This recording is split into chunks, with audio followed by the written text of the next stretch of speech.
段見てらっしゃる、ものって何ですか？なんですかね、僕は本当に一点豪華主義で、はい。趣味もバイクだし、仕事もバイクだし、結構バイクだけなんですよ。で、特にアメリカ行ってからは、みんなで飲みに行ったりすることもそんななくて、結構こもって仕事したり、自分のバイクいじったり、それっていじるものが違うだけで、仕事か趣味か分かんないような状態なんですけど、そんな感じですね。割とバイクに集中してます。それは無理やりじゃなくて、自然に。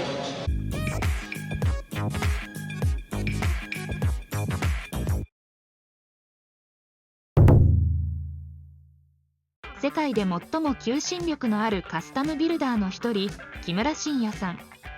カスタム界のレジェンドが BMW R18 をベースに制作したのがザバル。BMW モトラット本社の開発チームがオファーし、ドイツ語でクジラを意味するこのプロジェクトがスタートしました。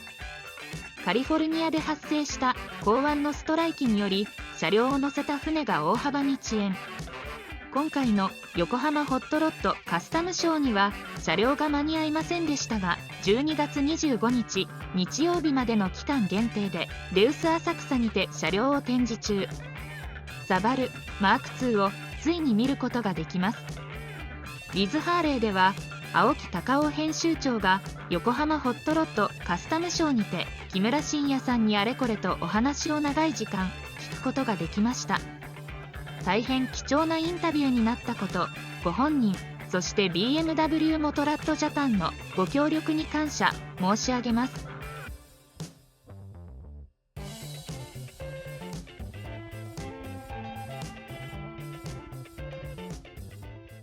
影響されるものも、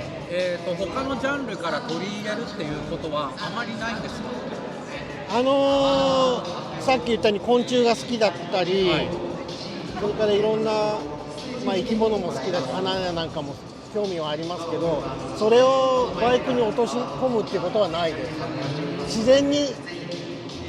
そういう風になっちゃうってことはあるかもしれないですけど、例えばじゃあカマキリみたいなバイクを作ろうとか、そういうことはないです。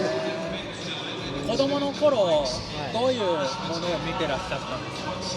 か？子供の頃は本当に最初は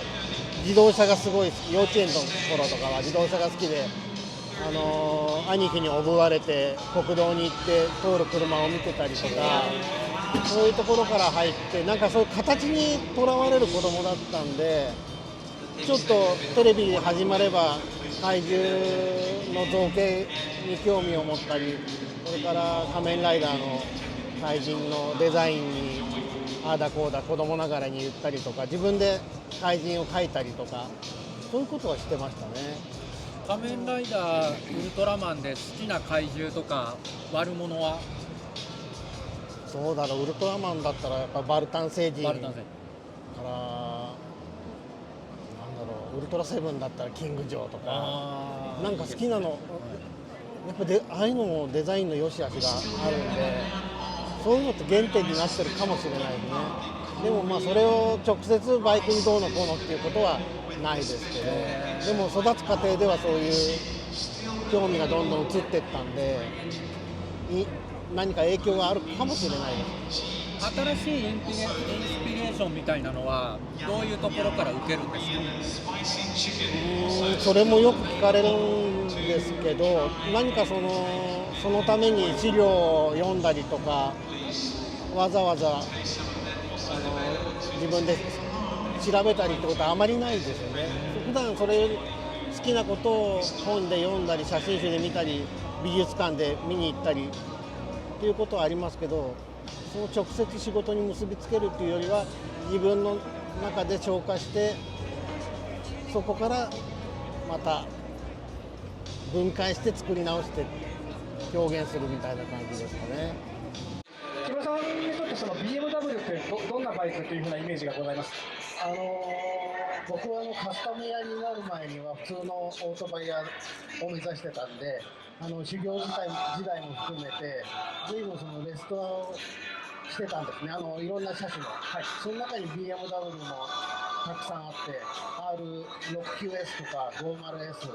2627シリーズで多分40台弱ぐらいはレストア、それから調整をしたことがあるそうです。そうすると、じゃあその時代に当然直したり、レストアしたりするだけではなくて、当然チェックのために乗ったりとかして、その BMW のフィーリングもちょっと感じてらっしゃって。もちろんレストアしたバイクは必ず完成検査で距離を500キロとか1000キロとか乗るようにしてたので、そういう意味では随分馴染みのあるバイクでした。それで、その時でもすでに旧車だったんですけども、やっぱり他の旧車に比べると圧倒的に信頼度が高くて、旧車といえどもね、安心してクルーズができたっていう、自分の中ではそういう信頼につながる車種ですかね。僕の場合は例えばバイクを1台作るのに最初に設計図を書いたりデッサンしたりはないんです。で、おもむろに作り始めて、しかも作ってる最中も自分がどういうバイクを作ってるかっていうのはよく分かってないんです。だからなんか取りつかれてるっていうとかっこよすぎるかもしれないけど、なんか本当に勝手にスイッチが入ってバーッと作って、ある程度できたらちょっと弾いてみて、嫌だったらまた作り変えると、それ自体がもう本当に絵を描くみたいな感覚で、実際に鉄を切ってアルミを溶接して削ってっていう作業なんだと思うんですね。だから最初に多分絵を描いちゃったらすごく飽きちゃうと思う。だからその絵の通りのものを作るっていうことは僕にとってはすごい苦痛なんですね。だから絵を描くようにバイクを作るって言った方がいいかなですね。なるほど。それは聞かれて初めて分析して思うことなんですけど、だから本当に何も考えてない。なるほど。じゃあプラモデルとか説明書とかがあるとちょっと嫌になっちゃう。プラモデルは作り切ったことないですね。だからね本当にないよね。プラモデルは子供の時散々買ったけど結局作りきれない、なんか飽きちゃう。じゃあもしかしたらオートバイメーカーの LINE にこの通りに作りなさいって言われたらちょっと勘弁してくれよってことかもしれませんね。勘弁してくれっていうか、多分能力がないと思います。他の人の方がいいですよ、そういう能力に長けてる人もいくらでもいますから、僕はね、なんか人に言われたものをその通りに作るっていうことはすごい苦手だし、なるほど。作り方も方法論があるわけじゃないんで、ただこういうなんとなくモヤモヤした形をだんだん自分の手を動かしながらはっきりさせていくっていうだけなんで。じゃあ過去にもたくさん名作がたくさんあると思いますけど、あれと同じもの作ってくれって言われたらちょっと勘弁してくださいって感じなんですか？できないって言います。できない。もうそれは全然面白くないし。できないし、もちろん僕はプロなんで人のためにお客さんのために作ってるんで、それと同じものを作るってことはやっぱりその人に失礼だし、一番気をつけてるのはそのお客さんがまたがった時に似合うっていうことが、そのライダーがやっぱり最後の部品だと思うんですね。なるほど。だから車だったらドア閉めちゃえば見えないけど、バイクは常に見えてるんで、その人が乗った時に違和感なく収まるっていうのが自分のすごい長きにわたるテーマなんで、だから同じものを作ってくれって簡単に言われると多分へそ曲がりだし飽きっぽいんでできないですよね。オーダーする人が例えばですよ、ものすごいかっこいい人、あるいはものすごいかっこの良くない人っているとしたら難しいと思うんですよね、この人だったら何でも似合うデザインもあるし、その人ありきで合わせてるってこと、コーディネートしてるってことですね。それは、それは正直言えばかっこいい人が乗れば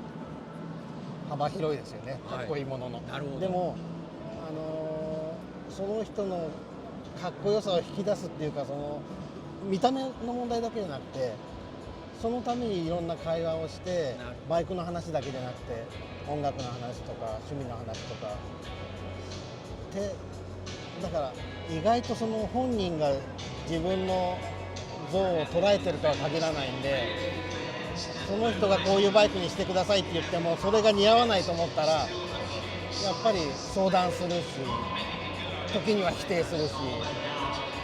一番よくあるのはすごくたくさんあるのは悪いバイク作ってくれっていうやつがいるんだけど、絶対悪くない。悪いバイク作ってくれっていうやつは悪くないんですよ。悪いやつっていうのは、そういうただ速いの作ってくれとかそのぐらいなんですよね。なるほど。でもストックみたいなバイクでも本当に悪いやつが乗ると悪いバイクに見えるし、ただピカピカに磨いてるだけでストックの FLH とかでもすごい悪く見えたり、昔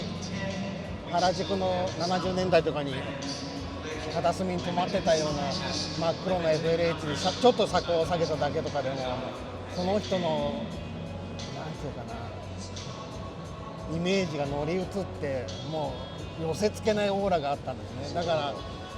ただ悪いのを作ってくれって言われてもお前自分が悪くないじゃんっていう話になっちゃうんで、そこは本当に難しいし、まだ自分でもまだまだ方法っていうのは分かんないですけども、その都度頭を悩ませて似合うものを作るようにね心がけてます。確かにBMW から木村さんの方に、R18 をですねカスタムしてほしいという依頼が2019年か19年ですよね。で依頼がいったかと思うんですけども、当然カスタムする前におそらくスタンダードの状態の R18 を木村さんにパッと渡してですね、木村さん多分カスタムする前にいろいろ試して乗られたりしたと思うんですけども、どんな印象をお持ちでいらっしゃいますか？US 仕様の R18 をナンバー付きでいただきまして、せっかくなので随分距離を500マイルか800キロぐらいですね、乗りました。高速道路とか、あと裏のこういう峠道ですとか、あとそれこそ本当にちょい乗り買い物に使ったりとかいろいろしてみましたね。印象っていうのはどんな感じですか？R18 最初 1800cc の2気筒ということでちょっと僕もビビってたっていうかどんな挙動か分かんないし、僕は馴染みの深い 6QS とか50は 500cc とか 600cc とかオークスと7半とかね、そういうバイクだったんでからびっくりだったんですけど、最初そういうこともあってレインモードの切り替えがあって、レインモードって一番おとなしいモードで走り始めて、そうすると意外にもその60年代とかね70年代の BM に共通するフィーリングがあって、それですごい自分としてはとっつきやすかったですね。実はですね、この R18 というのはちょっと出力特性が異なる3つのライディングモードというのを持っていてですね、通常だと3つぐらいあると、スポーツとか、スタンダードと、あとはレインっていうふうに分かれるんですけども、この R18 に関してはロックとロールとレインという、そうですね、ロックンロールなんですよね。シャレの効いたモード設定になっていてですね、当然その名前からも分かるみたいにロックはだいぶロックですよね。ロックなんですけど、レインはさっき言ったようにすごい味わい深いで、ロールはもう少しパンチが出て、ロックになるとやっぱりなんていうかな、荒々しい、獣のような走りをしますよね。だからすごく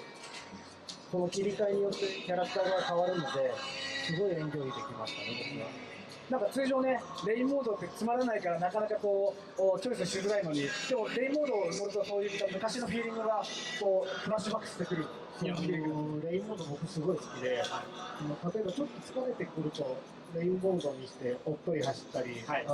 すごい急車の味わいを味わいながら乗ることができたんで、割と好きでしたね。ぜひ試してもらいたいですよね。オートバイ以外のものを何かこう作りたくなったりすることはあるんですか？あります。それはたまにオブジェ的なものを作ったり、スカルプチャーの置物を作ったりします。っていうのはオートバイはどうしても機能があるものなので、その機能を損なわないように美しい形を作るっていうのはもちろん面白いんですけど、それは制約もあるので、ただ置物だったらもうそういう制約が全くないんで、そういう自分の欲求を満たすためにただの置物を作ったり、あとは照明をランプを作ったりとか、機能の少ないものを作ったりということはありますね。それで欲求が満たされるということはあります。ここまでこだわり抜いてかっこいいオートバイを作ると、置いとくガレージだったりとか、合わせるファッションだったりとか、オートバイの後ろにある工具箱とか、すべて僕揃ってこないと気になってこないのかなと思うんですけど。だけど、はい、まあ渡した後はもうその人がその人色に染めてもらえればいいと思うし、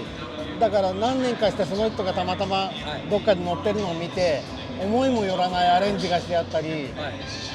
工具のくくりつけ方がしてあったりして、それがその人らしければ嬉しいし、これはちょっとなっていう時もあるし、だから自分が思いもよらないかっこよさっていうのに出会うこともあるんですね。想像の枠を超えた、なんかいいものが、だからそれは面白いし嬉しい時もあるし、まあ、確かにがっかりする時もありますけど、でもそれはもうそこは自分はどうにもできない領域なので、そこを指導することはないと楽しんでます。そこはまあ楽しみの一つ、そこは楽しみです。パッと見た目ものすごく大きくて扱いづらいんじゃないかみたいな感じが、でかいのはもちろん重いんですけど、重心がすごい、このボクサーツイン重心が低いんで、そんなに乗ってる限りは重さを意識することはないですね。じゃあですね、そういったその普段の生活の中にちょっとR18 を置いてみて、で今度はこうバイクを作っていく過程に入ると思うんですけども、その作っていく過程の一番最初、当然木村さんの頭の中に形なのかコンセプトなのかみたいなのができると思うんです。それってどんなふうに、そうです、カスタムに前だってミュンヘンの本社に呼んでいただいて、美術の方とかデザインの方とすごく話をさせていただいて、そういうファッションとか志とかディレクションとかそういうものを共有できたので、自分の中でね、その制作者の思いっていうのがすごい伝わってきて、それはプレッシャーでもあるんですけど、そういうところを共有できたっていうのが自分のこれから作る R18 を作る上でのディレクションを決めるのには役立った。なんかね、こう BMW とかいわゆるこうドイツ製品って冗談も言わないようなこう堅苦しい感じがあるんですけど、開発者の方々ってものすごいこうバイクに対するパッションがありますよね。かなりね、パッションというよりもファンタジー。ファンタジーなんですね。これはね、本当に理屈でない、意外に理屈のすごい僕も BMW だし硬いイメージがあったんですけど、それよりもパッションがすごい立ってて、もちろんそのモチーフになったバイクが20年代とか30年代のバイクをモチーフにして今の技術で作ってるんで、まあもちろんパッションがないとできないですよね。それが形になったのが R18 なんだなっていうのが理解できたっていうことが、そのミュンヘンに行って話をしたっていうことの意義だったと思うんです。なるほど。やっぱりできてすぐってすごいいろんな不具合があるし、不自然なところがあるんで、それを自分で乗りながら少しずつ改善していって、もうただ乗るのを楽しめるっていう、何も考えずに乗るだけっていうようになれるまでは時間がかかりますね。だから形ができるまでで半分ぐらいかなっていう。形ができてからまたその同じぐらいの手間を調整に費やしたりしますよね。ザ・バルの形っていうのは、そのいろんなインフォメーションになった中でどうやってこう形になっていくんですか？たくさんの BMW をレストアしたり、それから自分で乗ったりする中で、僕の中ではやっぱり BMW と長い距離をね、ハイスピードで走り続けることに信頼しながらね、走り続ける、すごい唯一無二のバイクだと思うので、そういう部分をもっと伸ばしたいなと思ったんです。だから自分の中でテーマとしてスポーツエンデュアランスっていう言葉を使って長い距離を割といいペースで走り続けるっていう方向で作ったつもりです。そうするとスタンダードの RAC はいわゆるレイキックというかタオルも何もついてないし、どちらかというとこう足を前に投げ出して広くハンドルを取ってるとかですけど、それが、今回バルに関してはタオルもついてるし、ポジションも多分だいぶ違うんですよね。足元を広くするためにバックステップにしてあるし、ハンドルもだいぶ低くしてあるので、もう少し一体感というかね、タイトな感じにして、コーナリングなんかでも、一体感というのが出せるように心がけます。まあどっちかって言えばメカニックなんでしょうね、メカニックで形も気になりますよっていうぐらいでいいんじゃないかなと自分の中では思うんですけど、素材は一緒なんですけど、仕上げをタンクとシートカウルをハンマリングでザラザラにして、その上にパウダーコートっていうまたさらにザラザラの仕上げをして、写真で見たちょっとボツボツしてる感じで、手で全部叩いてます。はい。無料病のように。意識がないのにも手がこんな感じになる。まあそういう感じ。でもじゃあかなりの時間をかけて叩かないとああならない。そうです。でカウルはそういう処理をしてないんですね。新しいカウル。カウルに関してはただ磨いてパフができたり。その辺はなんかこう意図があったんですか、コントラスト。コントラストをつけた方が面白いかなっていう、メリハリをつけるためにそういう仕上げにしたんですけども、大体僕はスムーズにする機械、例えばイングリッシュウィールとか、プラニッシングハンマーとか、そういうのを、やり始めの頃は使ってみたんですけど、それがどうも性に合わなくて、それをみんな人にあげちゃって、今はもうハンマーだけに作ってるので、本当に手で持つハンマーです。ハンマー何種類か使ってるんですけど、基本的には手で叩いて作ってるので、結構ポコポコしてるんですよね。それを雑なとか、仕上げが悪いとか取られるかもしれないですけど、それは僕の持ち味だと思うんで、自分が気に入ってればいいかなと思って。ボコボコしたまんま。そう、イングリッシュホイールっていうのは、いわゆるこう、板金で叩いて、ボコボコしているものをこう、鳴らしていく道具ですよね。で、プラシングハンマーっていうのは、手でやるものを、エアーで機械的にこう、叩いて、手でやる部分をこう機械でやってもらって、少しこう、手間というか、多分ほとんどのファブリケートをやる人は今、そういうものを使ってるんじゃないかと思うんですけど、ちょっと性に合わない。性に合わない。はい。性に合わない。じゃあ、その辺のディテールというか表面の処理を見るんだったらもうでも実写しかない。写真だとやっぱり表現できないところも、よく見ると分かるかもしれないですけど、実写を見ていただければね、一番嬉しい。どんなバイクができるかはっきりは分かんないんで、それが早く見たいがために手が早く動く、勝手に動いてくる状態になることもありますね。それはだから本当にスイッチが壊れちゃって、そこを管理できればね、もうちょっといいんですけど、当分我々のところにはまだ帰っては来てもらえない感じですか？まあでもどこにいたってさ、これはね、できることだから。やっぱり向こうの方が面白いですか？刺激がいろいろあるとか、あとこういううるさいのがいないとか。そんなことはないけど、天気がいいからね、それ乗れる日が多いっていうだけでバイク乗りとしては得ですよね。なるほどなるほど。倍生きられるようなもんだからね。それで西海岸なんですね。そうだよね。まあもちろん雨でも走ればいいんだろうけど、雨で走るとそんなに好きじゃないかな。バイクに乗るために向こう行ったっていうのが率直なご意見。そうですね。確かにそうですね。もうこっちのシーンが嫌になったとかそういうのは実はあまりない。ないですよ。そうなんですね。まあでも疲疲れたのはあるかもしれないけど、でもそんな自分でそんな自覚があったわけじゃないんで、でも何しろ秋っぽいからまた急に飽きて、じゃあヨーロッパ行こうとかイギリス行こうとか思うかもしれないけど、カリフォルニアにいる間はどっか行こうって思ったことは全然ないんです。今はない、今はない今のところはない。わかりました。もう木村さんのことを待ってる人がもうたくさんいるので、この辺にしときます。長々とすみません。ありがとうございます。ありがとうございました。本当にありがとうございます。はい。